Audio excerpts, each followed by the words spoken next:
A foolish consistency is the hobgoblin of little minds, adored by little statesmen and philosophers and divines. If a man does not keep pace with his companions, perhaps it is because he hears a different drummer. A different drummer. And now, coming to you from dead center on your dial, welcome to Risk Parity Radio, where we explore alternatives in asset allocations for the do-it-yourself investor. Broadcasting to you now from the comfort of his easy chair, here is your host, Frank Vasquez. Thank you, Mary, and welcome to episode 95 of Risk Parity Radio. Today on Risk Parity Radio, it is time for some more emails, another email extravaganza. Jeez. But before that, we need to do our monthly rant for June. Because you know how we do things around here. I want you to be nice until it's time to not be nice. How are we supposed to know when that is? You won't. I'll let you know. Now I could just find that button.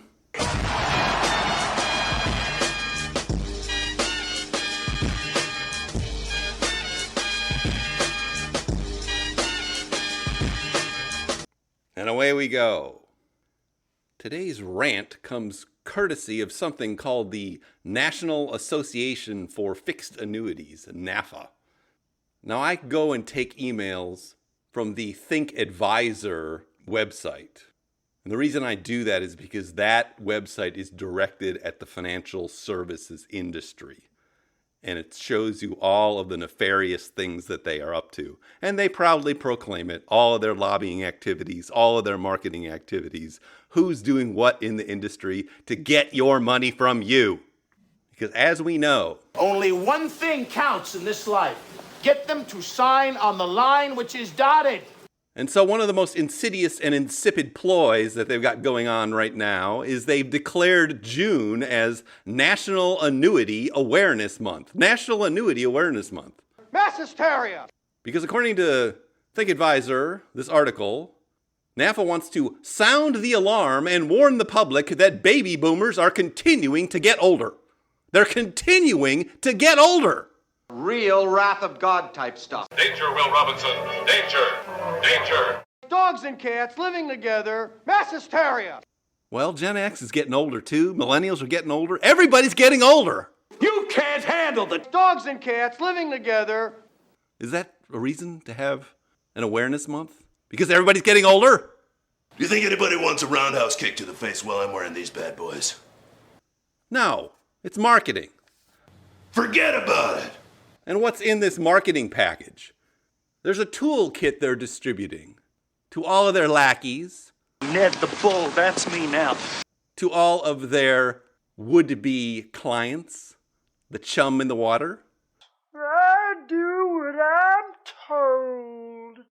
This toolkit includes flyers, white papers, social media content, a sample presentation, digital marketing materials, and guess what, guys and gals? It's also got a coloring book, and stickers that say, "We love annuities, we love annuities."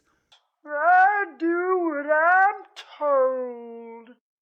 This is the state of the financial services industry. It's all about marketing. Always be closing. Always be closing. And where do they get all the money for the marketing and the lobbying? They get it from us, the unwary consumers who buy expensive products that they don't need. I do what I'm told. There's no reason to have a National Annuities Awareness Month any more than there's a reason to have a National Index Fund Month, National Stock Pickers Month, National Treasury Bond Month. There's no reason for any of that. This is pure and unadulterated marketing. Insidious and insipid at the same time. You can't handle the truth. And here's some more of the insidious and insipid propaganda from their website, which I will not be linking to in the show notes. They say that annuities and insurance products are essential in the accumulation, income, and legacy planning. No, they're not. That's false. It's a trap. They're a specialized product for specialized needs. Most people don't need them. You can't handle the truth. And there's a headline here. The truth comes out. As the facts about annuities continue to be disseminated, a growing number of organizations and individuals are recognizing the product's benefits, from Congress and the U.S. Treasury to the chief actuary of the Social Security Administration. Yeah, that's because you're running a propaganda campaign. You are correct, sir. Yes! And you're saying it's a good propaganda campaign. You've even got the history of the propaganda campaign here. Bow to your sensei. It says the National Association for Fixed Annuities designates June as National Annuity Awareness Month, starting in February 2010. So we've already had a decade of this nonsense. Jeez. In 2015, they launched a impartial, informative website consisting of positive and accurate messages regarding the features and benefits of annuities, available free to the public. Surely you can't be serious. I am serious. And don't call me Shirley. Well, what about the negative aspects of annuities? What about how much they cost? What about their inferior capabilities when compared to other options? Tony Stark was able to build this in a cave with a box of scraps. There's a reason independent advisors seldom recommend these, and only in specific circumstances. Because they have a lot of negative aspects. And that's why you need a propaganda campaign to convince people that they don't. Bow to your sensei. Bow to your sensei! They even say here, younger adults are looking for ways to protect their assets while enjoying some of the market's upside potential. Well, why don't they just enjoy the whole market's upside potential? The whole upside potential. Ain't nothing wrong with that. And not have it siphoned off by somebody who doesn't deserve it, just because they're taking advantage of them. Younger people have no interest or need for annuities, except in very limited circumstances. Certainly not for people who are trying to save for retirement. You are talking about the nonsensical ravings of a lunatic mind. All it means is you get to work an extra decade. Some bloodsucker to take your money. They're sitting out there waiting to give you their money. Are you going to take it? Since the coalition began its outreach to the states in 2015, it has received signed proclamations from 20 states declaring June as Annuity Awareness Month. So how much have you spent on your propaganda campaign? How much have you spent? Where did the money come from? It didn't come from the government. It didn't come out of your pocket. It came out of our pockets. Get them to sign on the line which is dotted. You think we're that stupid? I do what I'm told. Annuities are becoming a staple in retirement plans for young and old alike. Well, not over my dead body. Never underestimate your opponent. Expect the unexpected. They used to be a staple. They used to be a staple. We're in the 21st century now. We're in the 2020s.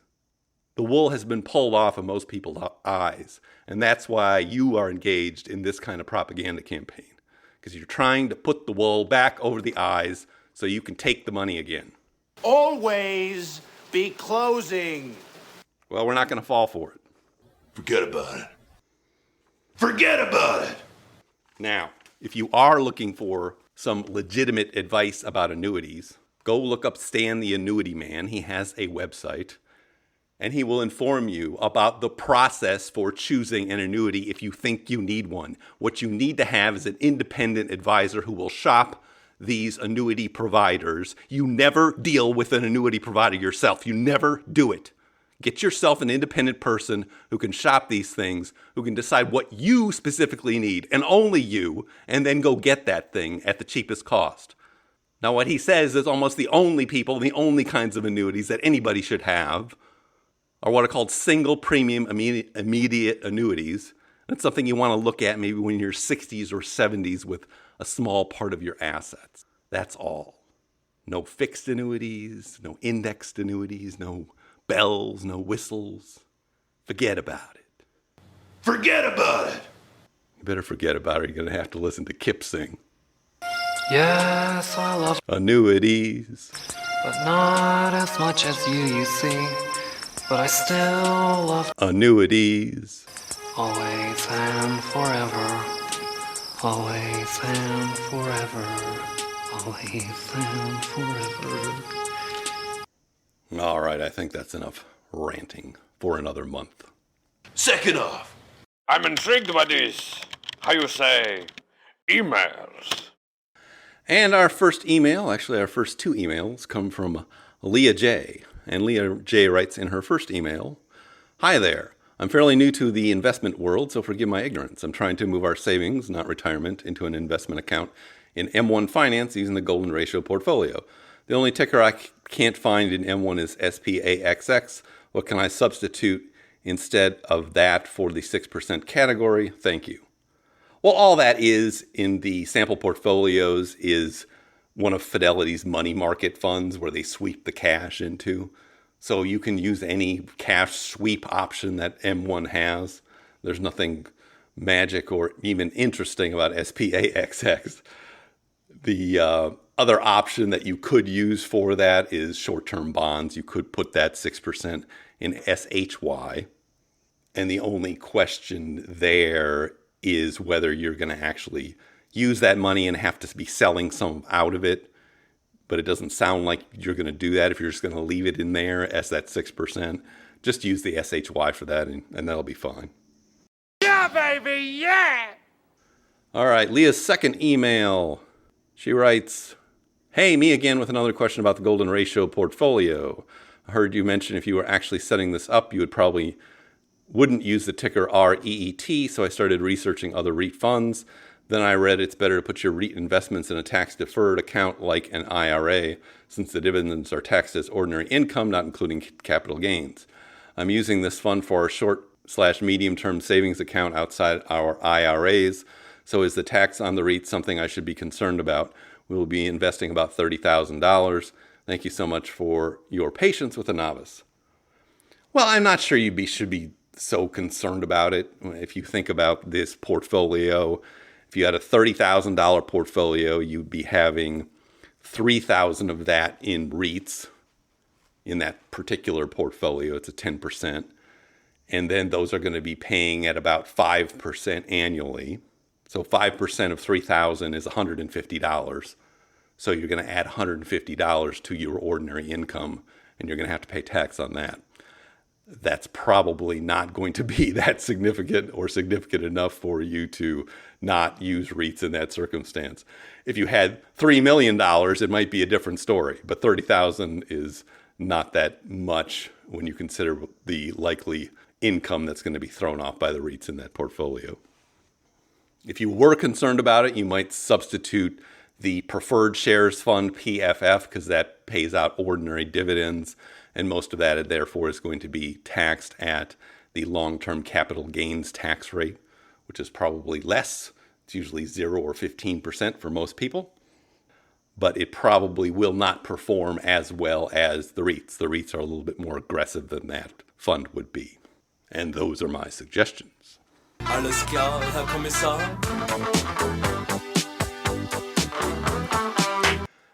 All right, the next email is from Brian E. Brian E. writes, "Frank, I'd really enjoyed your podcast. I think you may have introduced me to a lifelong passion. Strong bad sound clips." Trogdor strikes again! Well, that and risk parity investing, so thank you for that, sincerely. I was hoping you might help me think through some challenges I'm encountering. Vanguard said it no longer allows the trading of ETFs that use leverage within an IRA. For example, it blocked a purchase of UPRO. Interestingly, though, I noticed it still allowed RPAR. Is there a brokerage you would recommend that does not have these restrictions, or are you aware of other noteworthy ETFs that use leverage that Vanguard doesn't have on their block list? All right, let me answer that question first. Yeah, I don't know why Vanguard sets the rules the way they do. Just about any other place you go, you can use those leverage funds. I have them at Fidelity. I have them at Interactive Brokers. I even have them at Empower, which takes care of our 401ks, and you can buy them through their brokerage option in there. So I would think you'd be able to buy that at just about any other place if you don't mind switching your IRA to another provider. Or I shall taunt you a second time. This leads me to a second question. Are there any portfolio strategies that you would recommend for somebody still in the wealth accumulation phase aside from just holding the stock market? My specific situation is that I'm 38, have 10 times annual expenses saved at the moment, and my wife and I just had our first child. I didn't always invest in my 401k the way I should have. However, I do max it out now, along with contributing to Roth IRAs for myself, my wife, and daughter. What little savings is left goes into a 529. So unfortunately, my annual savings never make it to a non-tax sheltered account that has more investing freedom. My wife does not work but stays home and cares for our daughter. I think a lot about portfolios for the wife's and my retirement savings, as well as for my daughter's college fund and her Roth, which I imagine she will end up tapping to use for a wedding or to buy her first house, despite Dad encouraging her to keep it invested. Conventional wisdom would seem to point to holding the stock market for longer time horizons. I don't tolerate downturns well, though. It causes me undue stress, but at least I know that about myself. So I was hoping that a leveraged risk parity portfolio might smooth the ride while not completely giving up on stock-like returns. I would very much welcome your thoughts for portfolios with time horizons of 18 years for my daughter and 25 years for my wife and me. Greatly appreciate the entertainment and information, Brian. I said consummate, V's. Consummate! Jeez. Guy wouldn't know majesty if it came up and bit him in the face. It happened once. All right, Brian. Well, just first a couple observations. You say you're putting money into a Roth for your daughter. Make sure she has earned income, because the individual has to have earned income to put money into a Roth. Now, that money can come from you, which is an excellent way for parents to transfer wealth to their children and anyone else in their family they want to transfer wealth to. If that person has earned income, you can give them some money. They can put it in a Roth, and you can do that as many years as you want to do it, and as many years as they have earned income. I'll tell you the way that we use 529s. I did not like the lack of flexibility in the 529s, so we only contributed to them to get a state tax deduction for us. We live in Virginia, and so if you contribute $4,000 to one, you get a state tax deduction for that year. And so we use them for that purpose. As far as allocating them, we put them all in stocks until they hit high school, and then I just moved it all to bonds because I didn't want to worry about it, and I knew we were going to spend the whole thing on college. And so that's how we've handled that. It's not a very sophisticated mechanism, but there's not a whole lot you can do with those.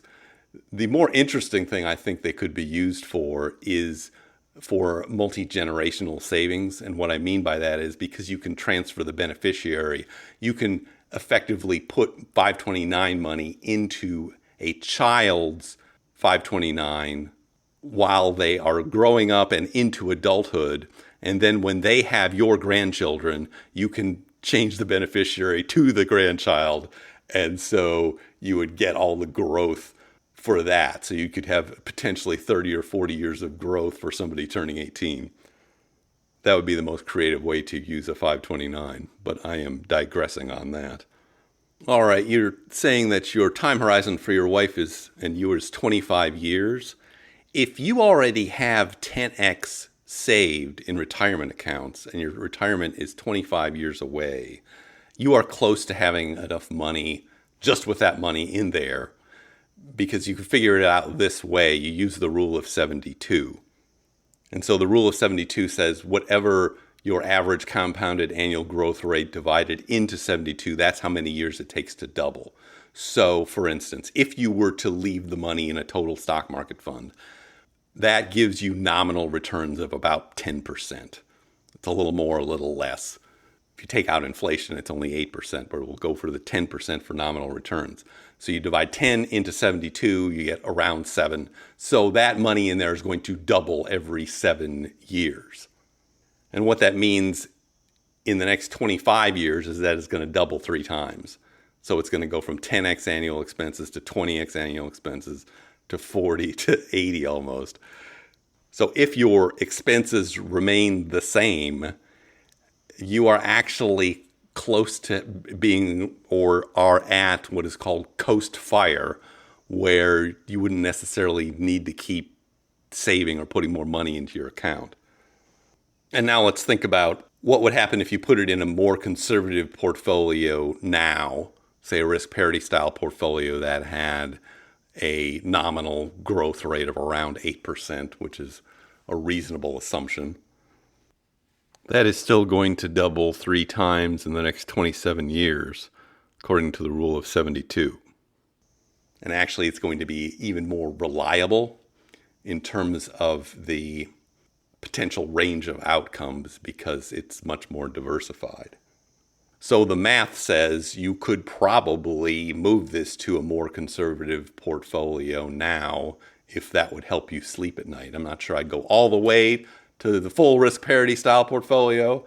You're still better off being as aggressive as you can with that time frame you have, at least for the next decade, and then looking at it again. But there's a trade-off here as to how much you want to sleep at night and then how much you want to save for that college education, which I think you should put separately, and it's not clear from your email whether that's included in the 10X or not. What you definitely should do is go to the portfolio charts website and look at some of the sample portfolios or put in your own sample portfolio. And there is a thing that shows how much that portfolio is likely to grow and how long it would take to get from one level to another when you can change the assumptions in there. But that's a very good pictorial way to look at how much you can expect what you have already to grow in any given time frame, and also what the range of outcomes is going to be, because it gives a Monte Carlo simulation. It's not one line, but a whole pile of different lines from the most conservative to the assumptions to the most aggressive assumptions on what a portfolio is likely to do. So you may be able to take some of that risk off the table right now if you wanted to. Now, if you're looking for ways of using a leveraged risk parity style portfolio for you, if you don't have access to UPRO and those things, I don't really recommend those because they haven't been around long enough. I think the better product for modest leverage is the NTSX product, which is something we talked about in episodes 59 and 61, that basically takes a 60-40 portfolio of S&P 500 and treasury bonds and turns that into a 90-60 portfolio. And then you need to add a few more things to balance it out and really turn it into a risk parity style portfolio. But if you look at those 2 episodes and then go back and listen to the last episode, episode 94, I also talked about using that there. And so it may give you some ideas to think about. I don't know whether Vanguard allows you to trade in that one, but it's much less aggressive and controversial, and it is designed for long-term holdings as opposed to things like UPRO and TMF, which are actually designed for traders, even though we've been able to use them for long-term holdings in some of these portfolios, and they've worked out okay so far. So I would take a look at that. I will also be constructing a 7th risk parity style portfolio, a sample portfolio that will debut in July, and we'll have NTSX in it and be built around that, which will be kind of a moderate leverage operation, since this question seems to come up fairly often. That was weird, wild stuff. All right, let's go to the next email. And it's from Anthony P. Anthony P. writes, "Hi there. Just wanted to thank you for your great podcast. I had read Swenson's books decades ago and thought I knew all I needed to know about asset allocation, but your podcast is doing a great job bringing me up to speed. I love also how people like you and Tyler at Portfolio Charts have engineering backgrounds and feel quite at home with the thinking and the way the information is presented. I'm currently on show 20 and getting caught up as fast as I can. Just wondering, will you be getting into dynamic asset allocation? I'm really interested in these black boxes at Bridgewater and other places like Arrowmere.com. What instruments do they use to decide how to tweak the percentage of allocations, and how do they go about it? Thanks again for a great resource. Cheers, Tony." All right, Tony. Well, no, I don't think I'm going to get into dynamic asset allocation. I appreciate that people are working on that now, but I don't think it's ready for prime time, and certainly not ready for most do-it-yourself investors. The problem is that we are talking about black boxes, and effectively you would need a crystal ball to do this accurately. My name's Sonia. I'm going to be showing you the crystal ball and how to use it, or how I use it. I should explain what he's talking about. Dynamic asset allocation is basically looking at market conditions and then changing the allocations in your portfolio based on those market conditions. And so there's some danger in there, and you need to have something that is more predictive than I believe is available or is reliable. You would need a crystal ball to do that accurately. You can't handle the crystal ball. I think the real danger is if you construct a crystal ball, it's going to be optimized for the past. And anything that is completely optimized for the past is usually going to underperform in the future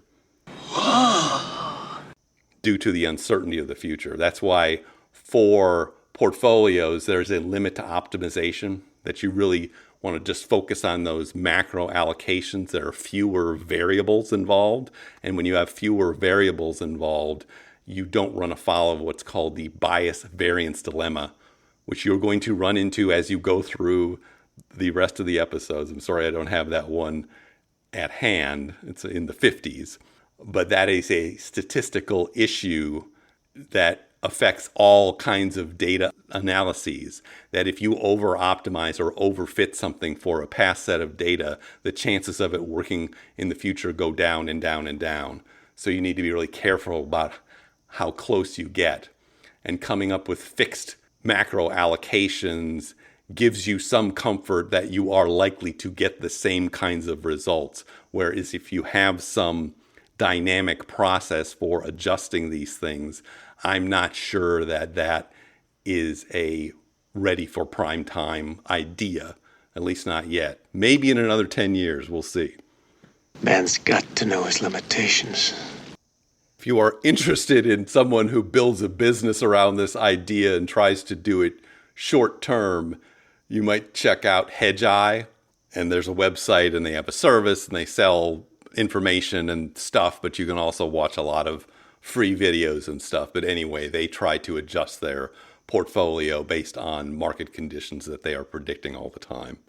The real use I get out of that program is it does tell you what kinds of asset classes perform well in different kinds of markets, so that you know that you have covered all of the different kinds of weather or economic conditions and have assets in your portfolio that match up with those things.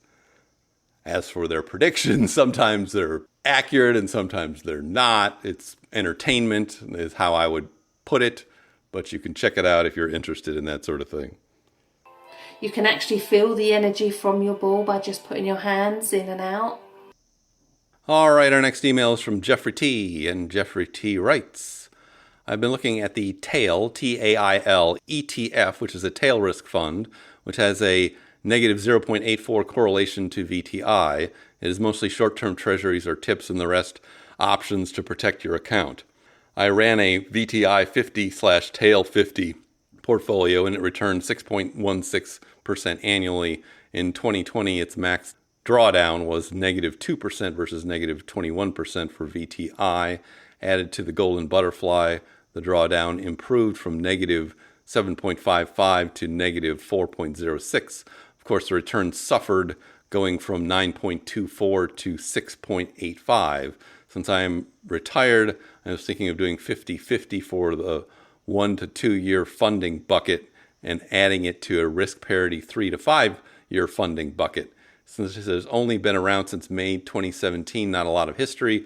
What do you think? Thanks for your work, Jeff.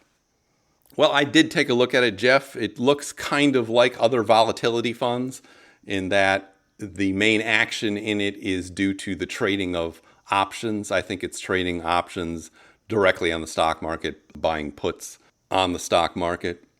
As you looked at it, yeah, I don't think it's been around long enough to put a whole lot of money into it. Actually, you should compare it to TLT if you were thinking of using it as a large part of your portfolio. I think TLT just does better, does the same kinds of things at the same time for the most part. But TAIL tends to decline in value all the time as a rule and only spikes at certain times. I think you'll also need to implement some kind of trading rules for it, because the spikes are so spiky that you literally would want to sell them whenever it spikes and then buy something else. If you were to wait too long, the spike only lasts a couple of weeks or a month, it seems like, if you look at one of the charts. And so I think it's a difficult thing to manage. But I'd be interested to see experiments with it. I'm hoping that somebody's going to come up with a fund that really captures volatility in a way that doesn't cost too much and that actually performs better than long-term treasuries do in these stock market crash scenarios. I just haven't seen it yet. I don't think this is there yet, but it's a good try, and I'll be interested to follow it, seeing how it progresses. So yeah, you could put it in something that is short-term if it's a small amount for your assets. I wouldn't put too much in it right now. I think I've improved on your methods a bit too. And we have time for one more email. This one is from Stephen S. Hey, Steve! And Stephen S. writes, message, first off, I love the show. First off? First off. Bow to your sensei. Bow to your sensei! I heard you on Choose FI and have listened to the majority of your podcasts. I've been experimenting on Portfolio Visualizer, focusing on experimental portfolios. Like you, I really wish that UPRO and TMF were around before 2008, but when trying to use 300% SPY, negative 200 cash X, and he's analyzing this at Portfolio Visualizer, I've noticed this doesn't yield the same results as UPRO. Over UPRO's lifespan, the 3 times SPY outperforms UPRO with 40.4% compounded annual growth rate versus 33.2% for UPRO. Similarly, TMF versus 3 times TLT has an almost 3% difference. However, when using this within the accelerated permanent portfolio with the rules you use, it is only a 0.4% difference. I wanted to see if you'd noticed this, and I'm a little confused as how combined it's fairly accurate, but separate they are so far off. I'm guessing that the rebalancing helps reduce the leverage, or maybe the cash X isn't the best to model with because of the 2018-19 returns, and in the combined it has a negative 105%, and in alone it's negative 200%. I've learned so much from the show, and keep up the awesome work. Well, thank you for that email, Stephen. I'll get you, Steve, if it's the last thing I do. Yes, these are interesting and janky things we're dealing with when we're talking about these 3-time leveraged funds, UPRO and TMF. I'm not surprised that they underperform the indexes multiplied times 3. That's what they basically say in their prospectuses that they're going to do. I'm actually surprised they perform as well as they do, because a lot of these leveraged funds really have issues. I think it's probably because these are based largely on swaps contracts, and we're talking about the largest indexes available. I am a little bit surprised also that when you combine them, there's a 0.4% difference when there's a larger difference when you don't combine them. But again, that also tells me that when one is having performance issues, the other one is doing just fine. And it also goes to the idea that you really can't determine what a portfolio is going to be like just by looking at its components in a vacuum. That in order to analyze a portfolio, you do need to combine everything and see how it performs overall and work from there. Because it is like ingredients in a cake. We talked about in an earlier episode, there are chocolate cakes that involve vinegar as one of their ingredients. And you wouldn't think that vinegar has any business in a chocolate cake, but it does improve these particular chocolate cakes. And so what this goes to show you is you should never look at assets simply in vacuums, that you always, when doing portfolio construction, combine everything. And that goes to another problem that we've seen in that people will construct separate bond portfolios from stock portfolios, and then they'll have a different portfolio that's their alternative assets. And that doesn't work because you need to compare everything against everything else. But I think this is another example of how combination often is superior to the components. 1 and 1 make 3, as it were. Tony Stark was able to build this in a cave with a box of scraps. But now I see our signal is beginning to fade, and we will pick up again this weekend with our weekly portfolio reviews of the 6 sample portfolios that you can find at www.riskparityradio.com. And we'll also continue plowing through the emails. We have not finished with May yet, so if you sent me one in June, I'm not there yet, but hopefully we will be finished with May after the next episode. We'll see. If you have comments or questions for me, please send them to frank@riskparityradio.com. That is frank@riskparityradio.com. Or you can go to the website, www.riskparityradio.com, and put your message in the contact form, and I'll get it that way. Shut it up, you. If you haven't had a chance to do it, please go to Apple Podcast or wherever you get this podcast, leave it a 5-star review and a nice comment, and I will be eternally grateful. That would be great. Thank you once again for tuning in. This is Frank Vasquez with Risk Parity Radio, signing off. The Risk Parity Radio Show is hosted by Frank Vasquez. The content provided is for entertainment and informational purposes only and does not constitute financial, investment, tax, or legal advice. Please consult with your own advisors before taking any actions based on any information you have heard here, making sure to take into account your own personal circumstances.